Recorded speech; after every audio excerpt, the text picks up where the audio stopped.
where do West Ham go now? I'm just coming on for a quick live, giving you your voice if you want. Put the comments in. I've probably just recorded the most depressing video again. It's releasing tomorrow morning. But where do West Ham go? What do we do? How do we move forward from this absolute monstrosity? I'm going to read you out some of the post-match press conference of what Nuno said. On the back of it, he said, in the first half, throughout the first half, at the beginning of the second half, we played some good football, but when the second goal was disallowed by a narrow margin, that changed everything. It changed everything. And then so many incidents during the second half with the referees, it's hard to explain how they judged it. I can't fault what he said, because I think the decision to disallow the goal was ridiculous. Don't understand the fact that they didn't check that the ball potentially hit the player. Therefore, Tati wouldn't have been offside. Don't understand the penalty decision, or just the inconsistencies in the Premier League, to be honest with you. He said it was completely different from the performance in losing to Wolves on Saturday. I think we did the right things. We went forward, controlling the game, combining, creating situations, good opportunities. We did.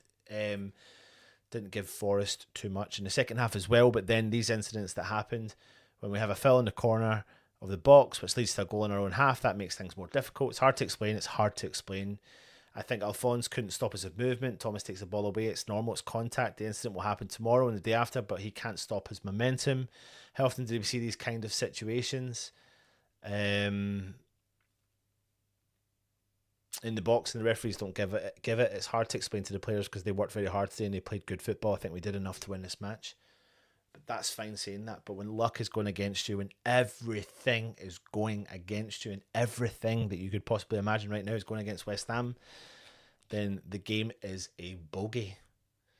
He said when we scored the second goal, we felt it was fair, that we had done our part, that we were playing well, and then the game changed, but not for the lack of effort or organisation. Fortunately, that wasn't the case for us today. We were victims of someone else's mistakes. Completely agree. I think we were victims of the mistakes of what the referee did and how we managed the game and the team, and we'll find that out tomorrow when they speak out again and tell you that they were wrong, but can't go back on that. He said we continue to believe, we continue sticking together, working and believing that this isn't over. It's a big gap, it's 7 points, it's a reality, but this club deserves the best from us, and I'll make sure that the players continue working. I don't know how you do that though. I really don't know how you can get and turn that around from the last 4 games that we've played. 4 winnable games and we've taken 1 point, because the next lot of games are not winnable. How do you turn that around? It's wild, man. It's wild. Put your comments in. Let me know your thoughts. I'm just going to sit with you from midnight till about past. Letting you kind of voice your opinion if you want. Yeah, and just seeing what the world of where West Ham go, and what actually moves forward. You know, I don't like looking. Sorry, I'm just reading now what Rashane Thomas is saying. He said Nuno Espirito Santo said he expects the board to be backed. He expects to be backed by West Ham's board, despite the club slipping 7 points adrift of safety after a 2-1 defeat.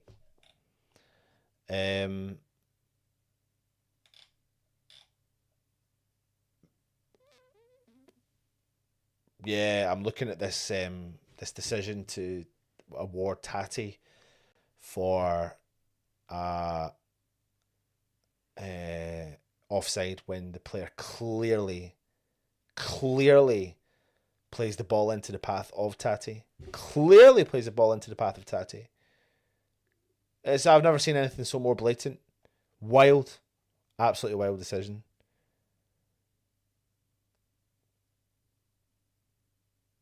But it looks like he's staying.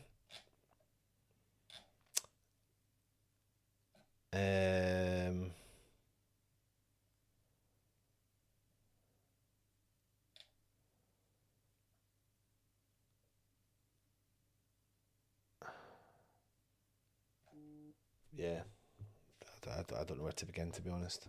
I don't know where to begin. Just seeing what this is here.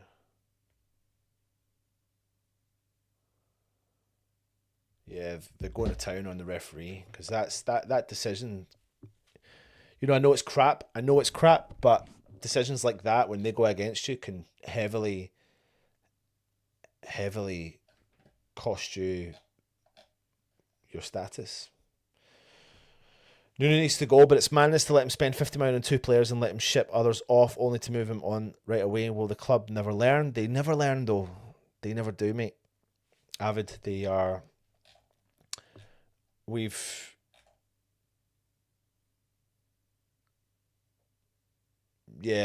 don't know. When will they learn? What's the right option?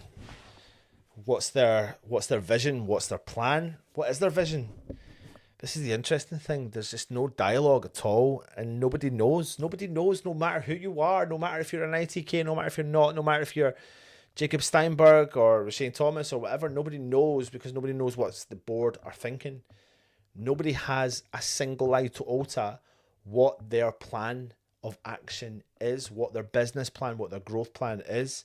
The only thing in the plan that we know is that they can protect their finances. That's what they care about. Of course, they want West Ham to stay in the Premier League, but they don't know how to do that. They have done it, and they've rode their luck. But the trajectory, because what they've done is if you even remotely were not thinking of the board, each game we lose, and each time something happens, and each time you have a bad experience at the London Stadium, your experience drops, your experience changes. And tonight was really a prime example of where quite a lot of the fan base are thinking their heads are at. Tuesday night, just after Christmas, am I going to travel to London Stadium to see 𝗪𝗚𝗧? Am I going to travel to London Stadium to see a team that look defeated? To see a manager that says that his team looks defeated? Is that what people are going to do? You know, is that how people are thinking? Anton, mate, you're seriously dedicated and impressed that you're still able to talk about West Ham right now. Big up the West Ham. Yeah, I know, but I'm not doing it for that reason either. I'm just doing it because I'm venting. I can't sleep. Couldn't go to bed. And I needed to just come on. I've recorded a little kind of ranty thing for tomorrow. So you'll see that in the morning. But we can't. Like, I'm looking at Thomas Souček's interview now, and he looks like a defeated man. And I know today's game didn't go in our favour because of referee decisions, ridiculous decisions. I get that. I'm fully aware of that. But unfortunately, when you're in a position we are, you need luck. But when you are constantly getting unluck, like no form of luck whatsoever swinging your way, then the only way is down, unfortunately. Is Nuno staying? I'd rather him than some other options. To be honest with you, I don't know how he survives, but I don't know if the right option is to sack him.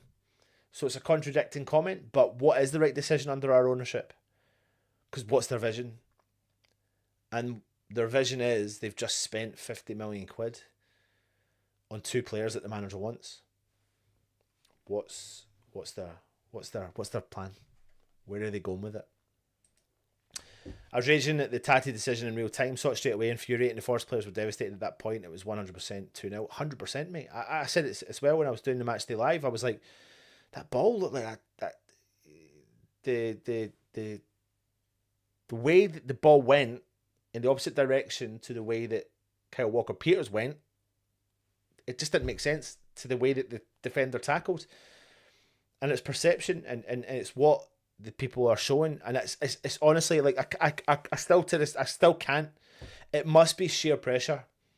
The people in that VAR room are under. The only answer I could have for it is they fear for their jobs so much that they make monumental mistakes, which leads them to potentially losing their jobs.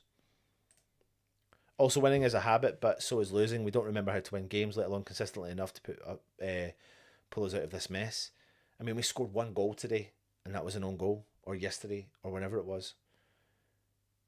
I don't remember real clear-cut chances. I do remember, and I also remember from previous games, very good saves that Areola's made. But I don't remember many great chances that West Ham make, and many other saves that their keeper makes. It's just where West Ham are at. You need luck in these moments. The second goal was somewhat against the run of play. Well crafted, though, exactly what we needed, and by the letter of the law, it was our salvation.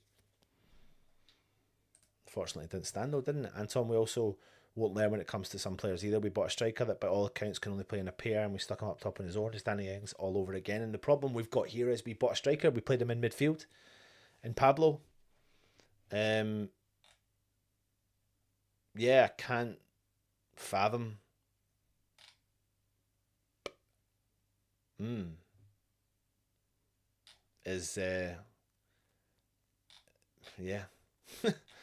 It's absolutely wild. It's absolutely wild. Well, that won't be going back to, putting me on timeout, didn't say anything. Trouble is, ones that tell the truth are hated the most. What did you say, Chris? What did you say, sir? Let me know. Tati did look better than when Pablo come on, though. Just don't think it's enough. Certainly don't see Tevez levels of performance coming on from either of them. Hope they prove me wrong, though. I think that's where my issue lies, is the how they played and what position they played, and I think the tactics really caused me great concern. To be honest with you, he looks like a pub player. Another whose dad was a footballer. Sorry guys, he looked way off the pace required. Tati looked better, but never once held the ball. He was smashed from behind every time. I actually thought I quite liked. The funny thing is, when Pablo came on, I think I would prefer Tati to sit in behind ever so slightly than Pablo. But it does clearly look like Nuno doesn't know what he's doing, and I know I'm sounding like a dick with that, but he doesn't know what he's doing. One minute he's playing 𝗪𝗪𝗧, the next minute he's not playing 𝗪𝗪𝗧. 𝗪𝗪𝗧's coming off the bench. One minute he's not playing 𝗪𝗘𝗧, the next minute he's playing 𝗪𝗘𝗧. He's playing Magassa all the time, then he plays Potts all the time, then he drops them to the bench. He has Callum Wilson, then doesn't start him, then starts him, doesn't play him 90 minutes, then plays him 90 minutes, then says you can fuck off up the road. And we sign Pablo and play him as a midfielder. Kilman's in the team 1 minute, he's out of the team the next minute, he's in and out, and he's shaking it all about. Like, it's really quite confusing. West Ham aren't a team that I support, but I've had a soft spot for them since the 60s and 70s and 80s. I could name many great West Ham players, so excited me to see this, 100%. If we're down, which I think we are, why not just keep him, and hopefully his players play a bit more free now with their 7 points away. Maybe if we go down, he feels responsible for brings us back up. But the problem is, like I said, I don't know when I said this, but I genuinely think West Ham have to go at teams now, because we've got no other choice. So in theory, what you're saying here is true. Let them play more freely, but we should have been doing that a little bit earlier, because what we're trying to do is not working. Clearly not working. Clearly not working. So why do we do rinse and repeat? Why? Should have spent 50 million on one striker that could have got us out of this rather than two unproven players. But then who is that? That's the other problem as well. And would one striker get us out of this? I don't think they would, because the gaps that are between our midfield and strikers are awful. Like, we don't play good football. What part of that tonight do you really remember that was like, oh, that was decent? What excitement? What levels of excitement did you have? Pablo was up front but was getting bullied, so Nuno told him to drop deep. I was there and I saw it. I know you're saying that, but I didn't see him massively up top. I seen him running on, but he was definitely playing behind that line. Like, it did not look like he was. I'm just going to have a little look at his heat map, actually, if you give me 2 seconds, if I can bring that up. Where is he? Where is he? Pablo Felipe.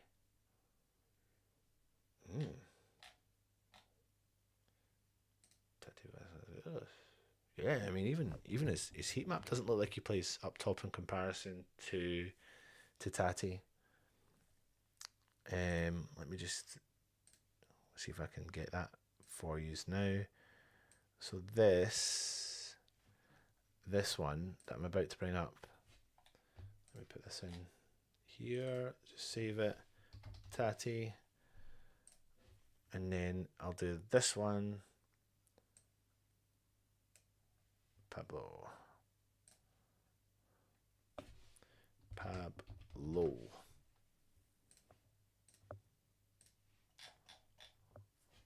That's how quick we can bring this shit together for you. Right. So this is Tati's heat map, right? And you can see the amount of times he's in that area. So the more colour in the opposition box, the more time it gets darker is the amount of time they go into the box. And this is Pablo's. So it just shows you, like, I don't think they actually positioned him in that playing position, considering West Ham in the last 10 minutes tried to push further forward as we can. It just wasn't an option, really, to be honest with you.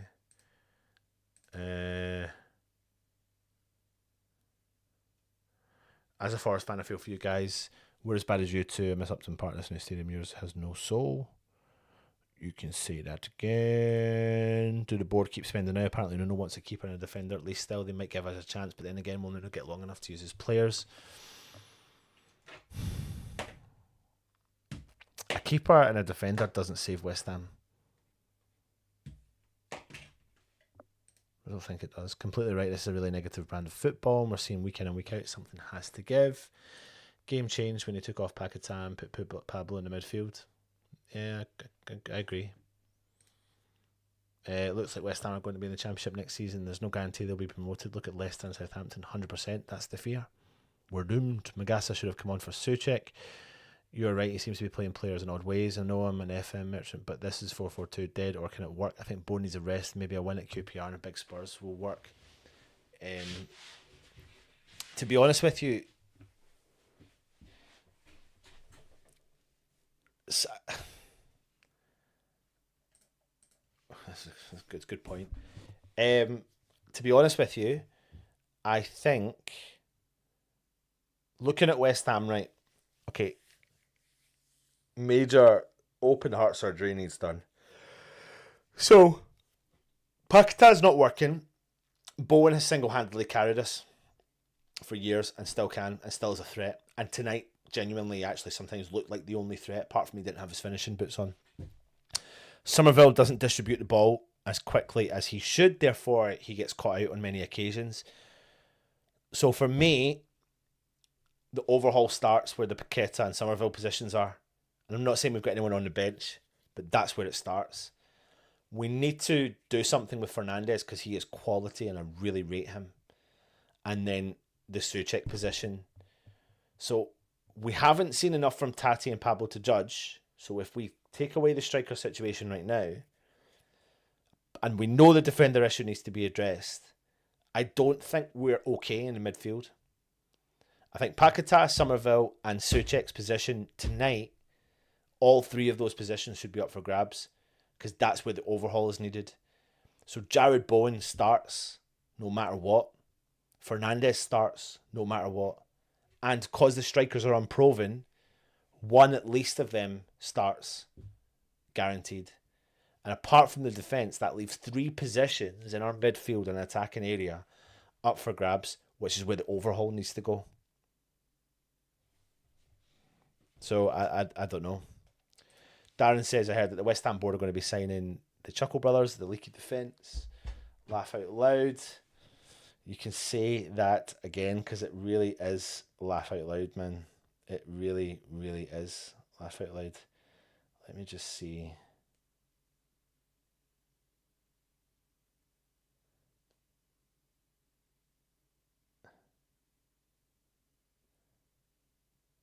Yeah.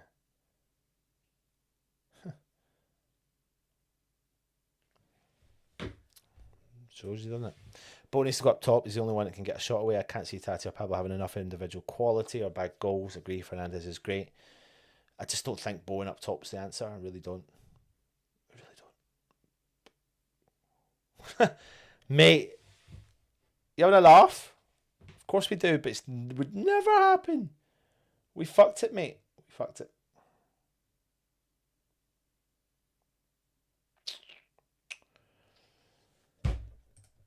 It is what it is. Listen, I'm gonna go. I'm gonna go and try and sleep. I could rant. I've left. I've got a video coming for you in the morning, so keep your eye on that. Scott's in the house. 2 seconds could change the season around still. Do you honestly believe that, mate? I know you wouldn't have said it if you didn't believe it. Of course you would, but yeah, I don't see it. I don't see it. Anyway, much love. Sorry. Come on, your hands.